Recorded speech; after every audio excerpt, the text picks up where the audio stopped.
We are at the Global Media Congress 2023 at Abu Dhabi, UAE. This is the year 2023, and in this year, we cannot divorce artificial intelligence from the newsrooms. Artificial intelligence have become so integral part of our daily lives. What's more, newsroom has integrated artificial intelligence in every way across the planet. We have with us Mr. Sébastien, who is an Amazon Web Services expert and who also works in Newsbridge, a company which specializes in implementing AI in newsrooms. Welcome, Mr. Sébastien. Thank you. As I mentioned, this is the year 2023 and AI is everywhere. It's all pervasive. So what are the advantages and challenges while implementing artificial intelligence in newsrooms, especially regarding its workflows? Sure. So the challenges of any newsroom is mainly to teach the AI of his own expertise and region. So having an AI, you need to apply to a newsroom which is based on in India, for example. You will need to teach the AI on how an Indian journalist of this specific region is actually doing a story or is actually telling a story. So machine learning is one challenge. Implementation is a challenge as well on the connectivity part. AI is running on cloud because of technical and financial reason. So you need to have a connectivity. And then there is as well some adoption of AI. As we see in newsroom around the world, at first, the journalists and all the editors and the other user, they see the AI as an enemy, as a threat. But after adopting, after testing it, and after using it, they realize that actually this is a tool that can make their life easier.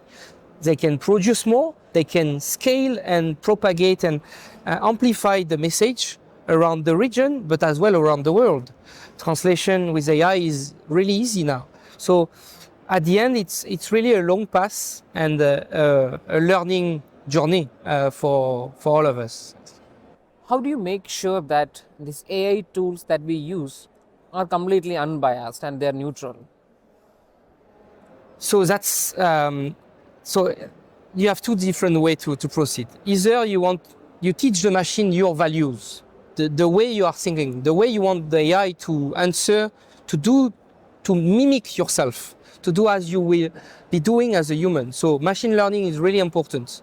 AI is always starting from a basement of learning, but it needs to improve and learn for a specific area. And then regulation. Regulation is another way to protect and to limit the usage of AI. Limit not in a bad way, but in a way that we keep control. We humans need to keep control, to use it as a tool to get the best value of it.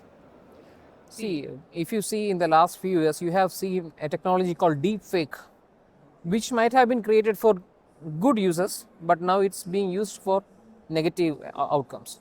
So how the world will overcome the negative uses of these deepfakes, and as journalists, how the media can counter it? I mean, from my perspective, deepfake or fake news, has been there forever. It's not because AI came that people are doing fake news. We humans, if we have bad intention, we can do fake news. So journalists have always been the one checking the news to be able to make their own story and own storytelling. And then the audience, us, when we consume news, we need to make our own opinion, our own analysis. That's why we were usually, when we look at the news, we always compare. We buy 2 newspapers back in the time. Now we check 2 social networks. We check 2 news sources to compare and to make our own opinion. But now it is true that AI can create fake news. So you have 2 ways. Either you build a tool that detects what AI did, an AI tool, what detects that another AI did, and you say, okay, this is fake news, so creating a tool, or again, you put regulation. One regulation could be like, everything that the AI creates, you have a clear sign that is made with AI. And it is already the case, I think, especially on news.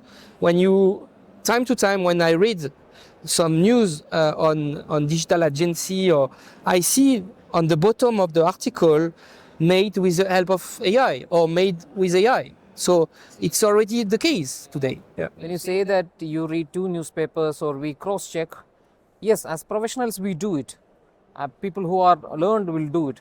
But for the layman who consumes news in the WhatsApp or on some random website or on social media, how do we ensure that the deepfake content does not penetrate through the firewall that the media has created for itself?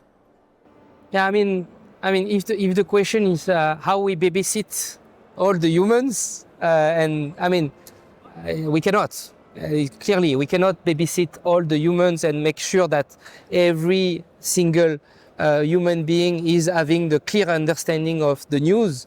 There will always be some misunderstanding on some. So it's up to us as well. And education is there while we go to school. I mean, it's part of all our system to be able to train, to educate people. And AI is just making this appear a bit more true, like that education is key. And I agree, when young people consume social media, they eat social media, but they need to step back a bit and become adult and, read what they analyze as well. And so that's being human as well. So you are saying that it is quite challenging. So one last question before we conclude. You have got 20 years plus experience in conventional, non-conventional, digital, and now in the AI media. So based on your experience of such a long tenure in working in journalism, how do you see the ethical standards of journalism evolving over the time? I mean, if we compare like 20 years ago, first of all, the digital transformation, when the digital arrived, came on the picture from traditional TV, we moved to social network, to web, internet.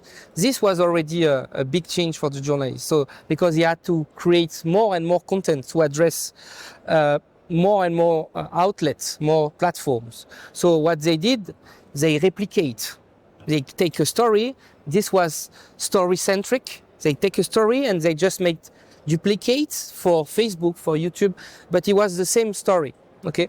Now, 20 years after, with the introduction of AI, now the journalist can actually move to the next step, which is instead of just replicating the story, he can make a different story from a different angle, depending on where the story goes.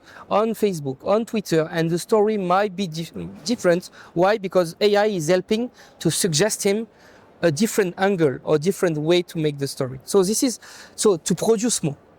So journalists today, they need to produce more and more and more and more, and it will never stop. I mean, what I've seen from the 20 years, it will never stop. So how do you keep going without hiring the entire planet on your organization? You use AI to help. The story of human civilization is the story of technology. With the advent of AI, definitely our world is changing. The story of deepfakes, the story and challenges, what it poses to human civilization has definitely to be tackled. And we can expect that the media of the current century will be mature enough to do it, and will use artificial intelligence to our advantage and not to our disadvantage. Thank you. Thank you for your time. Thank you. Great conclusion.